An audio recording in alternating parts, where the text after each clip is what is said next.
बीते 3 वर्षों से ग्रहण तो हर वर्ष लगता है, लेकिन बीते 3 वर्षों में कोई भी सूर्य ग्रहण भारत में दिखाई नहीं दिया। आज भी जो ग्रहण लगने जा रहा है, रात्रि में 11:23 पर यह सूर्य ग्रहण लगेगा, जो वर्ष 2025 का आखिरी सूर्य ग्रहण है। और यह पूर्वाह्न 3:39 तक, अर्थात 22 सितंबर पूर्वाह्न 3:39 तक चलेगा। यह भारत में दृश्यमान नहीं है, इसलिए इसका सूतक भी भारत में नहीं माना जाएगा। यद्यपि चंद्र ग्रहण का सूतक 9 घंटे पूर्व लगता है और सूर्य ग्रहण का सूतक 12 घंटे पूर्व लगता है। भारत में दिखाई नहीं देगा, इसलिए इसका सूतक भी नहीं माना जाएगा, किंतु इसके प्रभाव में रत्ती भर भी कहीं कोई अंतर नहीं है। ऑस्ट्रेलिया, प्रशांत सागर, तमाम छोटे छोटे यूरोपीय देशों में दिखाई देगा, किंतु इसका प्रभाव प्रकृति के साथ साथ दुनिया के तमाम देशों पर और संपूर्ण मानव जाति पर पड़ेगा। बीते 3 वर्षों में 15 दिन से में लगातार 2-2 ग्रहण पड़ते आए हैं। जिन जिन देशों में ये ग्रहण दिखाई पड़ा, उनकी भौगोलिक स्थिति आज बिगड़ चुकी है।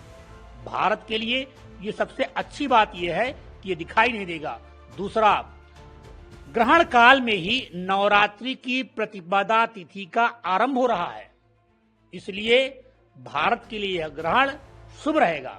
यद्यपि षड्यंत्रकारी तत्व उभरेंगे, नाना प्रकार के षड्यंत्र रचे जाएंगे, हिंसक घटनाओं में वृद्धि होगी, किंतु कुल मिलाकर ये भारत के लिए सकारात्मक रहेगा। कारण यह है कि ग्रहण काल में ही नवरात्रि की प्रतिपदा तिथि का आरंभ हो रहा है और नवरात्रि में लग रहा यह ग्रहण भारत के लिए शुभ रहेगा। किंतु वैश्विक स्तर पर अप्रत्याशित घटनाएं घटेंगी, जिनकी कल्पना भी कोई नहीं कर सकता है।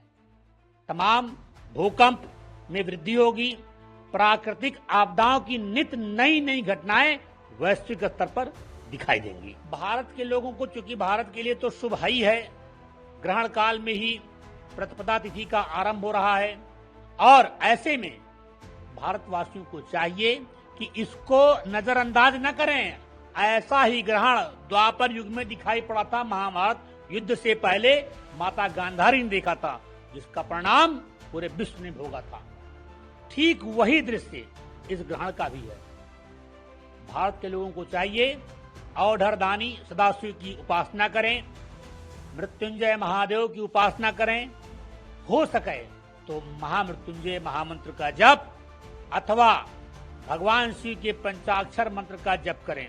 और यदि शक्ति मंत्र का जप करते हैं तो ये उनके साथ साथ आने वाली 3 पीढ़ियों के भी काम आएगा। ऐसा इस ग्रहण का संयोग भारत के लिए बन रहा है।